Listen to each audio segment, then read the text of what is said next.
बघू तुझ्यात किती ताकद आहे, गेलो वाकड्यात. तू कार्यक्रम करतो तर आम्ही काय हातामध्ये बांगड्या भरलेल्या नाहीयेत. अजित पवार यांच्यावरती महेश लांडगे सध्या एकेरीवरती आलेले आहेत. आपल्याला माहिती आहे पिंपरी चिंचवडमध्ये काय सुरू आहे. अजित पवार विरुद्ध महेश लांडगे, भाजप विरुद्ध राष्ट्रवादी हा थेट सामना आहे पिंपरी चिंचवडमध्ये. आणि महेश लांडगे आता एकेरीवरती आलेले आहेत. अजित पवार अजूनही शांत आहेत. अजित पवार अजूनही मिश्किलपणे या सगळ्या गोष्टी घेत आहेत. त्यांनी आपला संयम अजूनही ढळू दिलेला नाहीये. पण जो वाद आहे तो चांगलाच पेटलेला आहे. भ्रष्टाचाराची प्रकरणं याही बाजूकडून काढली जात आहेत, त्याही बाजूकडून काढली जात आहेत. तर महेश लांडगे एकेरीवरती आले आणि त्यांनी थेट आव्हान दिलेलं आहे अजित पवार यांना. आणि भ्रष्टाचाराची प्रकरण म्हणजे पार्थ पवार यांचं जे नुकतंच प्रकरण आपल्याला माहिती आहे, कोरेगाव पार्क मधलं महारत्नाची जमीन लाटली, त्यासोबतच जरांडेश्वर कारखाना प्रकरण हे सुद्धा महेश लांडगे यांनी काढलेलं आहे. आणि आपल्याला माहिती आहे गेल्या काही दिवसांमध्ये अजित पवारांच्या राष्ट्रवादीमधून अनेक लोकांना भाजपमध्ये महेश लांडगे यांनी आणलेला आहे. नको बारामती नको भानामती असं लांडगे आजही त्या ठिकाणी बोलतायत, जोरदार प्रचार करतायत. दुसरीकडे अजित पवार सुद्धा पेटलेले आहेत. अजित पवार हे शांत आहेत, संयमीपणे सध्या तरी उत्तर देत आहेत. हसत खेळत पत्रकारांशी ते बोलताना मिश्किल टोले लगावतायत. अजित पवार म्हणाले की तो मोठा नेता आहे बाबा. मोठा नेता छोट्या नेत्यांना एकेरीमध्येच बोलत असतो. भोसरीची लोक ही स्वयंपूर्ण आणि स्वयंभू आहेत. आणि नंतर अजित पवार यांना जेव्हा पत्रकारांनी प्रश्न विचारला की एकेरी भाषा बोलली जाते, तर त्यावरती अजित पवार म्हणाले की हे सरड्यासारखी लोक आहेत, रंग बदलणारी लोक आहेत, उगवत्या सूर्याला नमस्कार करणारी लोक आहेत. कोणे एकेकाळी याच महेश लांडगे यांना राजकारणामध्ये स्थिरस्थावर करण्याचं काम अजित पवारांनी केलेलं होतं. आणि आज तेच महेश लांडगे अजित पवारांवरती जोरदार टीका करतायत. नेमकं काय घडतंय पिंपरी चिंचवडमध्ये जरा सविस्तर या व्हिडिओमधून समजून घेऊयात. कोण कोणाला काय म्हणालंय हे ऐकून घेणं फार इंटरेस्टिंग आहे. रोहित पवार आणि रुपाली ठोंबरे यांनी सुद्धा महेश लांडगे यांना उत्तर दिलेलं आहे. काय घडतंय सविस्तर सांगतो. नमस्कार, मी अमोल किन्होळकर. आपण पाहत आहात महाराष्ट्र टाइम्स ऑनलाईन. राजकारणावरती सिनेमे बनतात, पण सिनेमा जर राजकारणात आला तर रोहित पवार यांनी असंच एक वक्तव्य केलं की या इलेक्शन म्हणजे ही जी महानगरपालिकेची निवडणूक सुरू आहे, या इलेक्शन मध्ये आपले रॉकी भाई कोण असेल तर ते आहेत आदरणीय अजित दादा. रॉकी भाई आपल्याला माहिती आहे केजीएफ पिक्चर, तर त्या रॉकी भाईनं केजीएफ सिनेमामध्ये सामान्य लोकांना विश्वासात घेतलं, सामान्य लोकांसाठी तो लढला. आणि या निवडणुकीमध्ये दाढीवाला गरुडा आणि बिगर दाढीवाला गरुडा यांचं काम तमाम करायचंय. तर अजित पवारांना साथ दिली पाहिजे, म्हणजे आपले रॉकी भाई अजित दादा आहेत. रोहित पवार यांनी जाहीर भाषणामध्ये अशा पद्धतीनं अजित पवार यांची इमेज रंगवलेली आहे की अजित पवार हे सर्वसामान्यांसाठी लढतायत आणि दाढीवाला गरुडा म्हणजे त्यांचं थेट रोख होता तो महेश लांडगे यांच्याकडे. आपल्या घरची प्रॉपर्टी असल्यासारखे हे सगळे पवार फॅमिली इकडे येत आहेत, अशी थेट टीका महेश लांडगे यांनी केलेली होती. 2.5 लाख मतांनी पार्थ पवार यांना पाडलं तरीही यांचे डोळे उघडलेले नाहीयेत, असं महेश लांडगे नुकतंच एका भाषणामध्ये बोलले की 2.5 लाख मतांनी पार्थ पवारला, म्हणजे अजित पवार यांचे जे चिरंजीव आहेत त्यांना या ठिकाणी लोकसभेला पाडलेलं होतं, तरीही यांचे अजून डोळे उघडलेले नाही आहेत. आणि आपल्या घरची प्रॉपर्टी असल्यासाठी इथे येत आहेत. आम्ही भूमिपुत्र आहोत, आम्ही स्थानिक आहोत, आम्ही आमच्या गावाचा विकास करायला या ठिकाणी सक्षम आहोत, असं महेश लांडगे म्हणतायत. हे फक्त आरोप करण्यासाठी येतात. ज्या समस्येला इथल्या लोकांना सामोरं जावं लागतंय ते बघत नाहीयेत. त्यासोबतच 30 वर्ष अजित पवार आणि पवार फॅमिली यांनी लोकांना फसवलंय आणि तरीही पिंपरी चिंचवडकरांनी तुम्हाला मतं द्यावी असं तुम्हाला कसं वाटतंय, असं महेश लांडगे यांनी म्हटलेलं आहे. थेट पवार फॅमिलीवरती आणि अजित पवार यांच्यावरती टीका केलेली आहे. आणि आता कमळाचं बटन दाबायचंय, सुट्टी द्यायची नाहीये, आमच्या धमक आहे.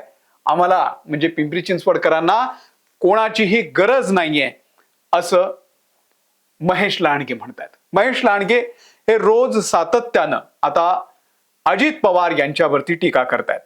आता अजित पवार म्हणतायत की जर मी इथे लढतोय, जर माझं या ठिकाणी थेट लढत भाजपसोबत आहेत, माझे काही उमेदवार आहेत, तर मी जे चुकीचं झालेलं आहे गेल्या 9 वर्षांमध्ये त्याविषयी बोलणार आहे. मग त्यासाठी त्यांनी अनेक प्रकरणं काढली. आपल्याला माहिती आहे ती पत्रकार परिषद अजित पवारांची, आणि त्यामध्ये त्यांनी भाजपच्या काळामध्ये कोणकोणत्या प्रकारे कशा प्रकारे भ्रष्टाचार झाला ते सगळे काढलं. म्हणजे अगदी रस्ते, पाणी या सगळ्या सोयी सुविधांसोबत कुत्र्यांची नसबंदी सकट सगळ्या विषयांवरती त्यांनी पत्रकार परिषद घेऊन भाजप कसं भ्रष्टाचारी आहे हे अजित पवार यांनी सांगितलं. आणि त्यावरती देवेंद्र फडणवीस यांनी सुद्धा टीका केलेली होती की अजित पवार हे युती धर्म विसरतायत. आता युती धर्म इथे कसा असणार आहे, जर दोघेही वेगवेगळे लढतायत तर इथे युती धर्माचा संबंध नाही, असंही अजित पवार यांनी म्हटलेलं आहे. अजित पवार यांनी त्यानंतर मग भ्रष्टाचाराचा मुद्दा काढला. कुठला? पादचारी पुलाचा खर्च हा 70 लाखावरून 7 कोटी कसा झाला. आणि हे तेच प्रकरण आहे ज्या प्रकरणामुळे महेश लांडगे यांना भाजपमध्ये जावं लागलं अशी चर्चा आहे. महेश लांडगे भाजपमध्ये कसे गेले, तर त्याच्या मागचं राजकारण या पादचारी पुलाचं प्रकरण आहे की त्या पुलावरून आता एकही माणूस जात नाही, आणि त्यासाठी 7 कोटी रुपये खर्च कसे केले. महेश लांडगे तेव्हा पिंपरी चिंचवडच्या महानगरपालिकेचे स्थायी समितीचे अध्यक्ष होते, आणि या पुलाचं काम झालेलं होतं. त्यांच्या ऑफिसच्या समोरच हा पूल होता. 70 लाखाचं काम 7 कोटींपर्यंत कसं गेलं, हा सवाल या ठिकाणी अजित पवार यांनी विचारलेला आहे. आणि याच आरोपांमुळे तेव्हा खूप हे प्रकरण गाजलेलं होतं, आणि या सगळ्या प्रकरणामुळे महेश लांडगे यांनी भाजपमध्ये प्रवेश केला अशी आता टीका होतीये. आणि ज्या पद्धतीनं महेश लांडगे टीका करतायत त्यावरती आता राष्ट्रवादीचे नेते सुद्धा तुटून पडलेले आहेत. आपल्याला माहितीये रुपाली ठोंबरे यांनी अत्यंत कठोर भाषेमध्ये टीका केलेली आहे. काय म्हणालेले आहेत रुपाली पाटील की वाघाचं कातड पांघरलं म्हणजे कोणी वाघ होत नाही.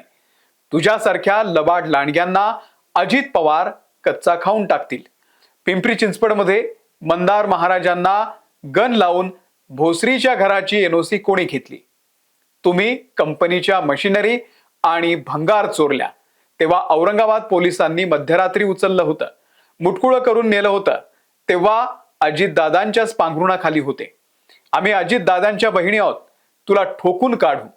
70 लाखाचं काम 7 कोटींचं दाखवून महानगरपालिकेचे पैसे लुबाडले. तू म्हशीच्या धारा काढत होता, लंडनला कंपनी कशी झाली, असा थेट आरोप केलेला आहे. तर या शब्दामध्ये रुपाली पाटील ठोंबरे यांनी महेश लांडगे यांच्यावरती टीका केली आणि त्यांची सगळी जुनी प्रकरणं काढली की कशा पद्धतीनं भ्रष्टाचार केलेला आहे महेश लांडगे यांनी. आणि त्यामुळे हे जे युद्ध आहे ते सध्या पिंपरी चिंचवडमध्ये चांगलंच पेटलेलं आहे.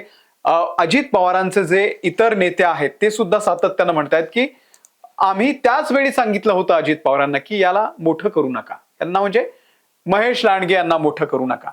ज्यांना संधी दिली, तुम्हाला पुढे जाण्यासाठी मार्ग मोकळा करून दिला, त्यांच्याविषयी एकेरी बोलणं पिंपरी चिंचवड शहरातील नागरिकांना पटलेलं नाहीये असं लांडे यांनी म्हटलेलं आहे. विलास लांडे यांची ही प्रतिक्रिया आहे. महेश लांडगे यांचे राजकीय गुरु हे अजित पवारच होते असं लांडे सांगतायत. आणि त्यावेळी सुद्धा लांडगेंना पद देऊ नका असं सुचवलं होतं, पण अजित पवार देखील कधी कधी चुकतात हे लांडे यांनी मान्य केलेलं आहे. तर हे सगळं राजकारण सध्या पिंपरी चिंचवडमध्ये सुरू आहे. अजित पवारांवरती महेश लांडगे एकेरीवरती येऊन सध्या टीका करतायत. कोणेकेकाळी हे गुरु होते अजित पवार महेश लांडगेंचे, आणि आज त्याच अजित पवारांवरती महेश लांडगे खालच्या भाषेमध्ये जाऊन टीका करतायत, एकेरीमध्ये येऊन टीका करतायत. यालाच राजकारण म्हणतात. राजकारणामध्ये कुणीही गुरु नसतो, कुणीही चेला नसतो. वेळ बदलली की सगळेच गुरु बनतात आणि सगळेच चेले सुद्धा बनतात. तुम्हाला सध्या या पिंपरी चिंचवड मधल्या महेश लांडगे विरुद्ध अजित पवार वादाबद्दल काय वाटतंय? आम्हाला कमेंट करून नक्की सांगा. आणि पिंपरी चिंचवड मधला तुमचा अंदाज काय आहे? कोण वरचढ ठरेल, भाजप की राष्ट्रवादी? कमेंट करून सांगा. या व्हिडिओमध्ये इथेच थांबतोय. आमच्या महाराष्ट्र टाइम्सच्या युट्यूब चॅनलला जर तुम्ही सबस्क्राईब केले नसेल तर सबस्क्राईब करा. आम्ही फेसबुकवरती आहोत, तिथे आम्हाला फॉलो करा. धन्यवाद.